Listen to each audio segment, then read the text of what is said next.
Hello everyone, welcome to Namdev academy YouTube channel. Guys, अपना target है जनवरी 2020 के बाद की जितने भी करंट अफेयर के क्वेश्चन है सबको अपना रिवाइज करना है। तो उसी सीक्वेंस में आगे बढ़ते हुए अपने सेट नंबर 5 की बात करेंगे और अपने को यही है कि 1 जनवरी 2020 के बाद में जो भी करंट अफेयर के क्वेश्चन है मोस्ट इंपॉर्टेंट उन सभी को अपने को रिविजन करना है। तो देखते हैं गाइज, आज का क्वेश्चन नंबर 1 की बात करेंगे। उससे पहले चैनल को सब्सक्राइब कर लीजिएगा, नहीं किया हो तो घंटे के निशान को जरूर दबा लीजिएगा। आज का जो पहला क्वेश्चन है, भारत की पहली जलमग्न मेट्रो किस राज्य में तैयार की गई है? जलमग्न मेट्रो का मतलब है अंडरग्राउंड मेट्रो। आपको बताना है कि भारत के किस राज्य के अंदर अंडरग्राउंड मेट्रो है सबसे पहले तैयार की जा रही है। वो भी पहली होगी अंडरग्राउंड मेट्रो, यानी पानी के अंदर चलने वाली होगी। और कौन सी नदी के किनारे होगी, किस नदी में होगी? वो हुबली नदी। तो हुबली नदी कहाँ पे स्थित है गाइज? यह है कोलकाता के अंदर, वेस्ट बंगाल के अंदर। तो इस क्वेश्चन का अपना करेक्ट आंसर हो जाएगा ऑप्शन नंबर डी। तो भारत की जो पहली अंडरग्राउंड मेट्रो है वो कहाँ पे है? वेस्ट बंगाल, कोलकाता के अंदर। ओके गाइज, वेस्ट बंगाल की बात करें तो सीएम आपको पता है कि ममता बनर्जी है और जो गवर्नर है वह है जगदीप धनखड़। नेक्स्ट क्वेश्चन की बात कर लेते हैं गाइज। 28 जनवरी 2020 को निम्न में से किस स्वतंत्रता सेनानी का जन्मदिन मनाया जाता है? 28 जनवरी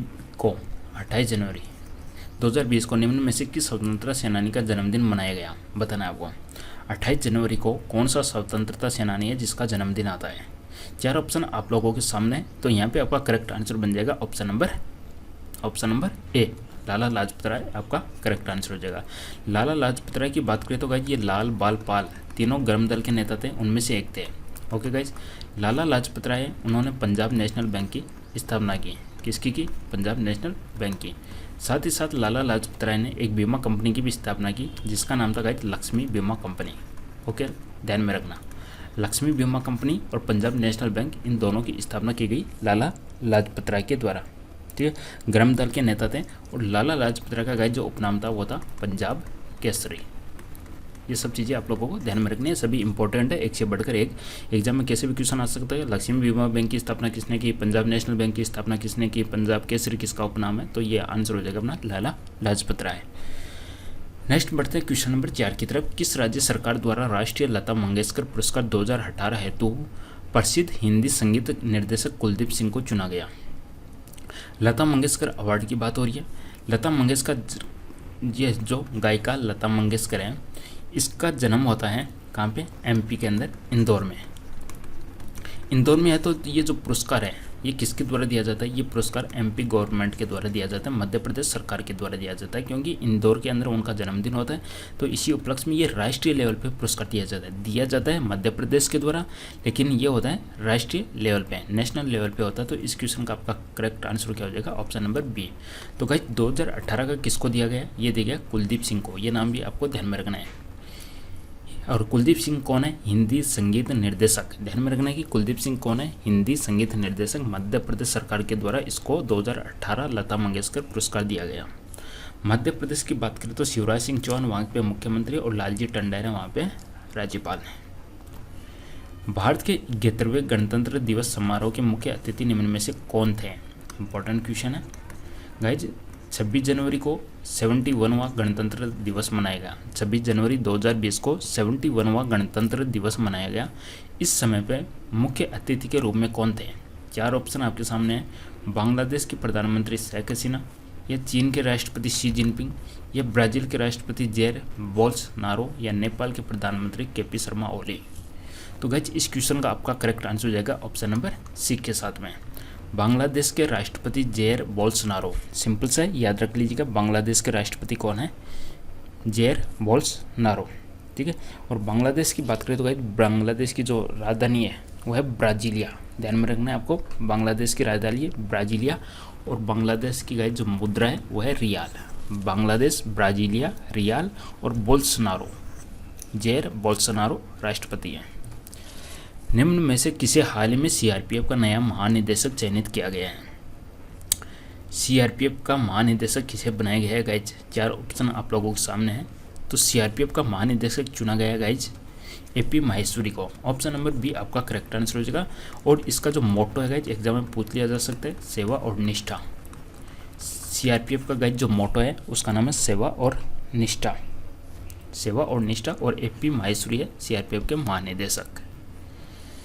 निम्न में से किसी वैश्विक संस्था द्वारा जारी वैश्विक निवेश रुझान मॉनिटर रिपोर्ट 2019 में कहा गया है कि भारत 2019 में एफडीआई के टॉप 10 प्राप्तकर्ताओं में शामिल हो रहे हैं। फॉरेन डायरेक्ट इन्वेस्टमेंट की बात रही है, उसके टॉप 10 में शामिल हो जाएगा। 2019 में शामिल रहा है, बताना है आपको। निम्न में से कौन सी वैश्विक संस्था है, दिए गए ऑप्शन में से बताना कि कौन सी संस्था है उसने एक रिपोर्ट जारी करी है कि भारत 2019 में टॉप 10 एफडीआई में शामिल रहा था। गाइज इंपॉर्टेंट क्वेश्चन है, तो यहाँ पे आपका करेक्ट आंसर हो जाएगा option number A, UNCTAD, UNCTAD जिसको बोला जाता है। और एग्जाम में गाइज इसकी फुल फॉर्म जरूर पूछी जाती है, और एक बार एग्जाम में क्वेश्चन पूछा भी गया है कि अंकटाड की फुल फॉर्म क्या होती है। तो अंकटाड की फुल फॉर्म की बात करें तो गाइज इसकी फुल फॉर्म होती है यूनाइटेड नेशन। UN का मतलब हो गया United nation, okay guys, United nation हो गया। सी का मतलब है यहाँ पे कॉन्फ्रेंस। एक एक वर्ड आपको ध्यान में रखना है, क्वेश्चन आ सकता है कि अंकटाड में सी का मतलब क्या है, तो आंसर हो जाएगा कॉन्फ्रेंस। तो United Nation Conference on Trade and development, okay guys, United Nation Conference on Trade and development, ध्यान में रखिएगा। अब इसकी बात करें तो सेक्रेटरी जनरल कौन है, तो इसके सेक्रेटरी जनरल है मुखिसा कितुई, सेक्रेटरी जनरल है इसके। और इसका हेडक्वार्टर कहाँ पे, जेनेवा के अंदर है। जेनेवा कहाँ पे पड़ता है, स्विट्जरलैंड में।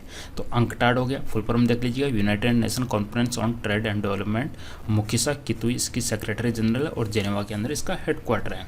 यूनिसेफ की बात करें तो यूनाइटेड नेशन चिल्ड्रंस फंड हो गया। WEF की बात करें तो वर्ल्ड इकोनॉमिक फोरम हो गया। और UN की बात करें तो यूनाइटेड नेशन। और इसकी स्थापना के बारे में एग्जाम में क्वेश्चन पूछ लिया जाता है। 24 अक्टूबर 1945 को स्थापना होती है। और इसके जो सेक्रेटरी जनरल है वो है एंटोनियो गुटेरस। इंपॉर्टेंट है, अच्छे से ध्यान में रखिएगा इसे, गुटेरस, ठीक है। वर्ल्ड इकोनॉमिक फोरम, इसका हेडक्वार्टर स्विट्जरलैंड में आता है।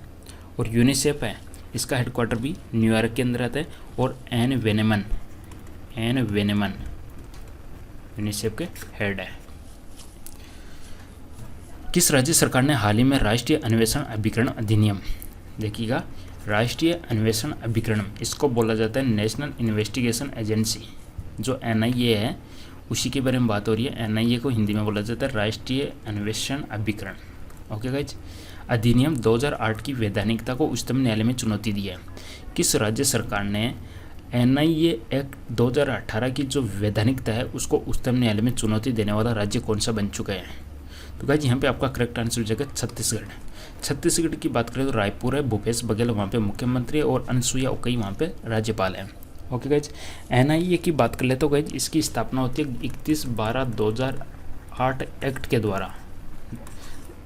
31/12/2008 को ये संसद के द्वारा ये अधिनियम पारित किया गया था, उसके तहत स्थापना होती है। और स्थापना की जाती है इसकी 2009 के अंदर। 31/12/2018 को संसद के द्वारा ये पारित होता है और 2009 में इसकी स्थापना होती है। और मोस्ट इम्पोर्टेंट है कि NIA के हेड कौन है, NIA के हेड कौन है guys, YC Modi, national investigation agency है, उसके हेड कौन है गाइज, YC मोदी। और इसका हेडक्वार्टर कहाँ पे, नई दिल्ली के अंदर है, ओके गाइज। छत्तीसगढ़, अनुसुईया उइके, भूपेश बघेल। किस देश में वर्ष 2020 की जनगणना में पहली बार सिक्कों की गणना एक अलग जातीय समूह के तौर पर की जाएगी, कौन सा देश है जिसमें 2020 की जनगणना में सिक्कों की जनगणना अलग से की जाएगी, तो आंसर हो जाएगा यहाँ पे अमेरिका। ऑप्शन नंबर ए आपका करेक्ट आंसर हो जाएगा, अमेरिका। डोनाल्ड ट्रंप प्रेसिडेंट है, डॉलर मुद्रा है। विधि मंत्रालय ने हाल ही में किस देश को भारत का व्यक्तिकारी राज्य क्षेत्र जिसको इंग्लिश में बोला जाता है रेसिप्रोकेटिंग टेरिटरी घोषित कर दिया गया है। सबसे पहले ये आपको बताना कि व्यक्तिकारी राज्य क्षेत्र होता क्या है। जैसे कि सपोज कीजिएगा इंडिया के अंदर कोई भी कोर्ट है, ठीक है, कोई भी न्यायालय है इंडिया का, ओके गाइज। और इस कंट्री में से कोई भी जो भी कंट्री है उसका न्यायालय है, तो इस न्यायालय के अंदर जो भी रूल पारित होंगे तो वो इंडिया में भी लगेंगे। और यहाँ का जो कोर्ट जो भी डिसीजन देता है वो यहाँ की न्यायालय में भी लगेंगे। यानी अगर व्यक्तिकारी राज्य क्षेत्र घोषित हो जाता है, जैसे कि UAE की बात करें तो यह आपका आंसर हो जाएगा। UAE की कुछ कोर्ट्स है, सभी नहीं, कुछ कोर्ट्स हैं जो व्यक्तिकारी राज्य क्षेत्र के अंतर्गत आती है और उस कोर्ट के अंदर जो डिसीजन लिया जाता है वही भारत के अंदर लागू होता है। इसी प्रकार से भारत के अंदर जो कोर्ट के द्वारा डिसीजन लिया जाता है वही यूएई की उन सेलेक्टेड कोर्ट के अंदर लागू होता है। तो यहाँ पे आपका करेक्ट आंसर हो जाएगा ऑप्शन नंबर डी। समझ गए आप कि व्यक्तिकारी राज्य क्षेत्र क्या होता है, कि यानी यहाँ की जो कोर्ट डिसाइडेड है, सेलेक्टेड है, उसका डिसीजन और इंडिया के अंदर जो कोर्ट्स के डिसीजन है वो दोनों जगह बिल्कुल लागू होंगे। निम्न में से कौन सा भारतीय शहर JLL वैश्विक गतिशील शहर सूचकांक में पहले स्थान पर है? JLL वैश्विक गतिशील शहर सूचकांक में पहले स्थान पर है। गतिशील सूचकांक का ध्यान में रखना। JLL की बात करें तो इसकी फुल फॉर्म होती है जोन्स लैंग लासेल। ठीक है, ये क्या है? ये अमेरिका की रियल एस्टेट कंपनी का नाम है। JLL का मतलब है जोन्स लैंग लासेल, ये अमेरिका की रियल एस्टेट कंपनी का नाम है। इसने कुछ अप्रोक्सीमेट 160 प्लस कंट्रीज की एक लिस्ट निकाली है, उसमें आप बताया गया कि पहले नंबर पे कौन है, और पहले नंबर पे हैदराबाद। ऑप्शन नंबर डी आपका करेक्ट आंसर हो जाएगा। अप्रोक्सीमेट 163 शहरों की सूची के अंदर भारत है, ये बात का हैदराबाद शहर है नंबर 1 के ऊपर JLL की लिस्ट में। जोन्स लैंग लासेल जो अमेरिका की रियल एस्टेट कंपनी है। किस राज्य के नगरपालिका चुनाव में फेस रिकॉग्निशन ऐप यानी जो चेहरा पहचानने वाली ऐप है उसका इस्तेमाल किए जाने की घोषणा की गई है? कौन सा राज्य है उसकी नगरपालिका चुनाव में, कौन से राज्य के नगरपालिका चुनाव में जो फेस रिकॉग्निशन ऐप है इसका इस्तेमाल किए जाने की घोषणा की गई है? तो कौन से राज्य ने किया है? तो गाइज यहाँ पे आपका आंसर हो जाएगा तेलंगाना। ऑप्शन नंबर सी आपका करेक्ट आंसर हो जाएगा तेलंगाना। ओके गाइज, तेलंगाना के नगरपालिका चुनाव में इसकी घोषणा की गई है कि चंद्रशेखर राव वहाँ पे मुख्यमंत्री है। हैदराबाद वहाँ की राजधानी हो गई। हाल ही में किस राज्य सरकार ने स्कूलों में 26 जनवरी से प्रतिदिन संविधान प्रस्तावना का पाठ पढ़ाने का आदेश जारी किया है? 26 जनवरी 2020 से कौन से स्टेट गवर्नमेंट ने डिसीजन लिया है कि वहाँ की स्कूलों के अंदर जो प्रतिदिन संविधान की प्रस्तावना का पाठ पढ़ाया जाएगा? दिए गए ऑप्शन में से आपका करेक्ट आंसर क्या बनेगा गाइज? तो यहाँ पे आपका करेक्ट आंसर हो जाएगा महाराष्ट्र। महाराष्ट्र गवर्नमेंट ने डिसाइड किया है कि स्कूलों के अंदर 26 जनवरी 2020 के बाद से संविधान का प्रस्तावना पढ़ाया जाएगा।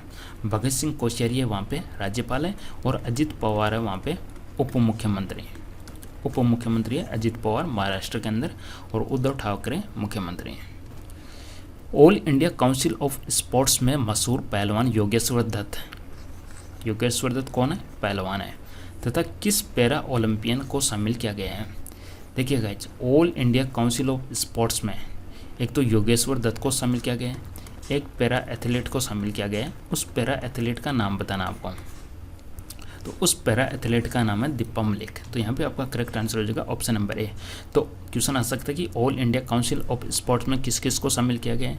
पहलवान योगेश्वर दत्त को और पैरा एथलीट दीपा मलिक को। भारतीय शूटर दिव्यांश सिंह, एक तो दिव्यांश सिंह है गाइज, उन्होंने मेटन कप में 10 मीटर एयर राइफल इवेंट में कौन सा पदक जीता? दो नाम आपको ध्यान में रखना है, एक तो ये दिव्यांश सिंह का, और एक नाम आपको ध्यान में और रखना है अपूर्वी चंदेला। ठीक है, इन दोनों ने गाइज गोल्ड मेडल जीता है। दोनों ने गोल्ड मेडल जीता है किसके अंदर? 10 मीटर एयर राइफल इवेंट में, और किस में? मेटन कप में। ओके, सब चीज़ें आपको ध्यान में रखनी है। और ये मेटन कप कहाँ पे हुआ था गाइज? ये हुआ था ऑस्ट्रिया। ध्यान में रखना है, ऑस्ट्रिया, नॉट ऑस्ट्रेलिया। तो मेटन कप कहाँ पे आयोजित किया गया? ऑस्ट्रिया में। इसमें दिव्यांश सिंह और अपूर्वी चंदेला ने गोल्ड मेडल जीता। तो आंसर हो जाएगा यहाँ पे स्वर्ण पदक, ऑप्शन नंबर सी। भारतीय बाल कल्याण परिषद, जिसको बोला जाता है ICCW, ठीक है, भारतीय बाल कल्याण परिषद ने राष्ट्रीय वीरता पुरस्कार के लिए 12 राज्यों से कुल कितने बच्चों को चुना? 26 जनवरी पे पुरस्कार दिया जाता है, तो बताना है आपको कि 12 राज्यों से कितने बच्चों को चुना गया राष्ट्रीय वीरता पुरस्कार के लिए। तो यहाँ पे आपका आंसर हो जाएगा 22 बच्चों को। कितने राज्यों से? 12 राज्यों से 22 बच्चों को चुना गया। विदेश मंत्री एस जयशंकर ने किस देश में 22 जनवरी 2020 को महात्मा गांधी अंतर्राष्ट्रीय कन्वेंशन सेंटर का उद्घाटन किया है? विदेश मंत्री कौन है? सुब्रमण्यम जयशंकर। किस देश में 22 जनवरी 2020 को महात्मा गांधी अंतर्राष्ट्रीय कन्वेंशन सेंटर का उद्घाटन किया गया है? किस देश के अंदर गाइज? क्या आंसर बनेगा इस क्वेश्चन का? तो यहाँ पे आंसर हो जाएगा नाइजीरिया के अंदर। नाइजीरिया की बात करें तो नाइजीरिया की राजधानी है अबुजा। ओके, और नायरा यहाँ की मुद्रा गाइज। ठीक है। और यहाँ की जो राष्ट्रपति है वो है मोहम्मद बुहारी। ये तो याद रखने की ज़रूरत नहीं है, बस ये नाम ध्यान में रखना, Nigeria Abuja naira, Nigeria Abuja naira. और सूडान की बात करें तो खार्तुम, खार्तुम यहाँ की राजधानी है और पाउंड यहाँ की मुद्रा है। Sudan, Khartoum, pound. Nigeria Abuja naira, रूस का रूबेल है मुद्रा, चाइना की युआन है। केंद्रीय मंत्रिमंडल ने हाल ही में केंद्रीय सूची में अन्य पिछड़ा वर्ग है, अन्य पिछड़ा वर्ग के भीतर जातियों के उपवर्गीकरण यानी ओबीसी के अंदर जो भी है उसका भी सब वर्गीकरण उपवर्गीकरण की जांच के लिए गठित आयोग के कार्यकाल को कितने समय बढ़ाने की मंजूरी दी है। केंद्रीय मंत्रिमंडल ने हाल ही में ओबीसी के अंदर जितनी भी जातियां उनका उपवर्गीकरण की जांच के लिए गठित आयोग के कार्यकाल को कितना समय बढ़ाने की मंजूरी दी है। तो आंसर हो जाएगा 6 महीने, ऑप्शन नंबर डी 6 महीने। हाल ही में किस देश ने दक्षिणी एशिया क्षेत्र में पहली बार ई पासपोर्ट सुविधा प्रारंभ की है। हाल ही में किस देश ने दक्षिणी एशिया क्षेत्र में पहली बार ई पासपोर्ट सुविधा प्रारंभ की है। तो यहाँ पे आंसर हो जाएगा बांग्लादेश ने। बांग्लादेश ने पहली बार प्रारंभ किया और वो भी किसके अंदर, दक्षिणी एशिया क्षेत्र के अंदर। तो आंसर हो जाएगा बांग्लादेश। शेख हसीना प्राइम मिनिस्टर, टक्का वहाँ की मुद्रा है, अब्दुल हामिद वहाँ के राष्ट्रपति हैं। निम्न में से किस दिन प्रत्येक वर्ष सुभाष चंद्र बोस की जयंती मनाई जाती है। सुभाष चंद्र बोस के बारे में बात हो रही है, उनका जन्मदिन कब आता है गाइज, बताना यहाँ पे। तो यहाँ पे आपका करेक्ट आंसर क्या बनेगा, 23 जनवरी। 23 जनवरी 1857 को उनका जन्मदिन आता है। 23 जनवरी 1857 को उनका जन्म होता है, ठीक है गाइज। और उनकी वाइफ का नाम क्या था सुभाष चंद्र बोस की, इमिली, SCHENKA, इमिली नाम याद रख लीजिएगा, उनकी वाइफ का नाम था, ठीक है गाइज। और 1945 को उनका देहांत होता है ताइवान के अंदर कुछ प्लेन क्रैश के अंदर। 18 अगस्त 1945 को देहांत होता है और 23 जनवरी 1897 को इनका जन्म होता है। तो आंसर हो जाएगा 23 जनवरी। जय हिंद और तुम मुझे खून दो मैं तुम्हें आज़ादी दूंगा, इस तरीके के नारे दिए थे सुभाष चंद्र बोस ने। हाल ही में जारी वैश्विक लोकतंत्र सूचकांक में भारत का कौन सा स्थान है। लोकतंत्र की बात है तो क्वेश्चन इंपॉर्टेंट बन जाता है, क्योंकि भारत है विश्व का सबसे बड़ा लार्जेस्ट लोकतंत्र है, ठीक है। देखिए सबसे बड़ा लोकतंत्र कौन है, भारत। और सबसे पुराना किसका है, सबसे पुराना है अमेरिका का। दोनों नाम ध्यान में रखने। तो जो वैश्विक लोकतंत्र सूचकांक है इसमें भारत को कौन सा स्थान मिला है लोकतंत्र सूचकांक में। तो लोकतंत्र सूचकांक में भारत का स्थान है 51, ऑप्शन नंबर सी आपका करेक्ट आंसर हो जाएगा 51, ध्यान में रखना। और भारत 10 पॉइंट नीचे गिर गया है, 10 स्थान नीचे गिर गया है, ध्यान में रखना। क्वेश्चन पूछा जा सकता है कितने स्थान नीचे खिसक चुका है, 10 स्थान, पहले 41 अब 51 पे आ गया, ठीक है 51 पे आ गया है। तीसरे वैश्विक आलू सम्मेलन, अब आलू सम्मेलन की बात आ गई, वर्ल्ड आलू कांग्रेस समिट की बात आ रही है, का आयोजन हाल ही में किस राज्य में किया जा रहा है। आलू को इंग्लिश में बोलते हैं गाइस पोटैटो, तो इसका हो जाएगा world potato Congress 2020, world potato Congress 2020। तीसरे वैश्विक आलू सम्मेलन का आयोजन हाल ही में किस राज्य में किया जा रहा है। तो यहाँ पे आपका करेक्ट आंसर हो जाएगा गुजरात, ऑप्शन नंबर सी आपका करेक्ट आंसर हो जाएगा गुजरात, ठीक है गाइज। और भारत के अंदर बात करें तो जो आलू इंस्टीट्यूट है उसके हेड कौन है भारत के अंदर, वो है स्वरूप कुमार चक्रवी, स्वरूप कुमार चक्रवी। ओके गाइज, नेक्स्ट बढ़ते हैं अगले क्वेश्चन की तरफ। इस क्वेश्चन का आंसर हो जाएगा अपना गुजरात। किस विश्वविद्यालय ने हाल ही में आयोजित वार्षिक दीक्षांत समारोह में नोबेल पुरस्कार विजेता अभिजीत विनायक बनर्जी को डी लिट की मानद उपाधि दी गई है। क्वेश्चन कई बनते हैं, उपाधि का नाम है डी लिट, किसको दिया गया, अभिजीत बनर्जी को। अभिजीत बनर्जी कौन है, नोबेल पुरस्कार विजेता। तो ये जो डी लिट की उपाधि ये कौन से इंस्टीट्यूट ने दी है, तो डी लिट की उपाधि दी गई है वेस्ट बंगाल में स्थित कलकत्ता विश्वविद्यालय के द्वारा। तो ऑप्शन नंबर ए आपका करेक्ट आंसर हो जाएगा। अब गाइज यहाँ से इंपॉर्टेंट क्वेश्चन क्या बनते हैं, नोबेल पुरस्कार विजेता अभिजीत बनर्जी को दिया गया अर्थशास्त्र में, इकोनॉमिक्स में दिया गया। 3 कैंडिडेट को दिया गया, एक तो हो गया अभिजीत बनर्जी, एक उनकी वाइफ है, उनकी वाइफ का नाम है एस्थर डुफ्लो, एस्थर डुफ्लो ये उनकी वाइफ है अभिजीत बनर्जी का, और एक कैंडिडेट और माइकल क्रेमर। इन तीनों को 2019 का अर्थशास्त्र का नोबेल पुरस्कार दिया गया है। अभिजीत बनर्जी, एस्थर डुफ्लो और माइकल क्रेमर, तीनों नाम आपको ध्यान में रखना है। हाल ही में किस राज्य ने राज्य विधान परिषद समाप्त करने का प्रस्ताव सर्वसम्मति से पारित कर दिया? देखिएगा, भारत के अंदर कुछ राज्य अप्रॉक्सीमेट 6 राज्य है शायद, जिसके अंदर विधानसभा भी है और विधान परिषद भी है। तो किस राज्य ने विधान परिषद को समाप्त करने का घोषणा की है सर्वसम्मति से? तो यहाँ पे आपका आंसर हो जाएगा Andhra Pradesh. Option number D आपका करेक्ट आंसर हो जाएगा, आंध्र प्रदेश ने। शेख खालिद बिन खलीफा बिन अब्दुल अजीज अल थानी को किस देश का नया प्रधानमंत्री नियुक्त किया गया? किस देश का प्रधानमंत्री नियुक्त किया गया? नाम देख लीजिएगा दोबारा से, शेख खालिद बिन खलीफा बिन अब्दुल अजीज, शेख खालिद या अब्दुल अजीज अल थानी, तो किस देश का प्रधानमंत्री नियुक्त किया गया? तो आंसर हो जाएगा कतर। कतर की बात करें तो गाइज यहाँ की राजधानी है दोहा और यहाँ की जो मुद्रा है वो है रियाल। सऊदी अरब की बात करें तो यहाँ की जो राजधानी है वो है रियाद और मुद्रा यहाँ की है रियाल। इराक की बात करें तो बगदाद है राजधानी और यहाँ पे जो मुद्रा चलती है वो है दिनार। ईरान का सबको पता है तेहरान है और ईरान की जो मुद्रा है रियाल है। ठीक है, सब इम्पोर्टेंट है, एग्जाम में पूछी जा सकती हैं। तो कतर, दोहा, रियाल आपका करेक्ट आंसर हो जाएगा। गणतंत्र दिवस 2020 की परेड में किस राज्य की झांकी को प्रथम पुरस्कार मिला? प्रथम पुरस्कार किसे दिया गया? तो आंसर हो जाएगा यहाँ पे असम। असम गवर्नमेंट की झांकी को प्रथम पुरस्कार दिया गया। जगदीश मुखी वहाँ पे राज्यपाल है और सर्बानंद सोनोवाल वहाँ पे मुख्यमंत्री है। दिसपुर वहाँ की राजधानी है। वरिष्ठ राजनयिक तरनजीत सिंह संधू को किस देश में भारत का राजदूत नियुक्त किया गया? तरनजीत सिंह संधू किस देश के अंदर भारत का प्रतिनिधित्व करते हैं बताइएगा? भारत के राजदूत है तरनजीत सिंह संधू।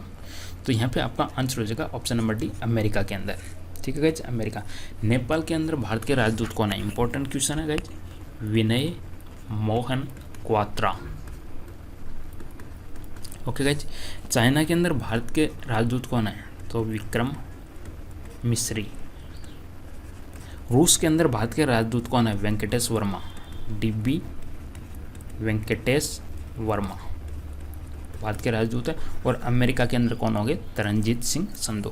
तो गाइज मोस्ट इंपॉर्टेंट बनता है नेपाल वाला। ठीक है, तो नेपाल के अंदर है। और जेस्टन केस्टर इस तरीके से नाम है, अमेरिका के राजदूत है केतन जेस्टर, शायद इस तरीके का नाम है, जो है भारत के अंदर अमेरिका के राजदूत। हाल ही में वैज्ञानिकों ने किस देश के 3000 वर्ष पुराने प्राचीन मानव की आवाज़ को दोबारा सुनने में कामयाबी पाई है? किस देश ने 3000 वर्ष पुराने प्राचीन मानव की आवाज़ को दोबारा सुनने में कामयाबी पाई है? तो गाइस यहाँ पे आंसर हो जाएगा मिस्र। मिस्र को बोला जाता है इजिप्ट। इजिप्ट आपका करेक्ट आंसर हो जाएगा। और इजिप्ट की बात करें तो यहाँ की जो राजधानी वो है कायरा और यहाँ की जो मुद्रा वो है पाउंड है। तो इजिप्ट, कायरा, पाउंड, इन्होंने 3000 वर्ष पुराने आदमी की आवाज़ को दोबारा से सुनने में कामयाबी पाई है। और किस अर्जुन पुरस्कार से सम्मानित सुनीता चंद्रा का हाल ही में निधन हो गया, वे किस खेल से जुड़ी हुई थी? क्वेश्चन आ सकता है कि सुनीता चंद्रा किस खेल से बिलोंग करती थी, अर्जुन पुरस्कार से सम्मानित थी, तो इसलिए इंपॉर्टेंट बन जाता है एग्जाम के पॉइंट ऑफ व्यू से। आंसर हो जाएगा यहाँ पे hockey, option number B. Madhya Pradesh के बाएं हाथ के किस तेज गेंदबाज ने फर्स्ट क्लास में डेब्यू पर पहले ओवर में हैट्रिक लेने वाले इतिहास में पहले क्रिकेटर बन गए? देखिएगा क्वेश्चन इंपॉर्टेंट, मोस्ट इंपॉर्टेंट। सबसे पहले तो कोई कैंडिडेट डेब्यू मैच खेल रहे हैं और डेब्यू में भी वो अपना पहला ही ओवर फेंक रहे हैं और पहले ओवर में ही यदि वो हैट्रिक लगा रहे हैं और इस तरीके से वो पहला क्रिकेटर बन जाता है किसमें? फर्स्ट क्लास मैच में। तो उसका यहाँ से क्वेश्चन बन सकते हैं। सबसे पहले वो मध्य प्रदेश से बिलोंग करते हैं। तेज गेंदबाज का नाम क्या है? डेब्यू कर रहे हैं यानी पहला ही मैच कर रहे हैं, पहला ही ओवर फेंक रहे हैं और उसमें भी हैट्रिक ले रहे हैं। तो इंपॉर्टेंट है, आंसर हो जाएगा रवि यादव। रट लीजिएगा question guys, most important question है एग्जाम के पॉइंट ऑफ व्यू से, रवि यादव। तो गाइज ये था अपना सेट नंबर 5, ठीक है, जिसमें अपन ने रिवीजन किया है करंट अफेयर के। तो गाइज वीडियो को पसंद है लाइक जरूर कीजिएगा, चैनल को सब्सक्राइब कीजिएगा, नोटिफिकेशन नहीं आता तो टेलीग्राम ग्रुप ज्वाइन कर लीजिएगा। Thank you for watching.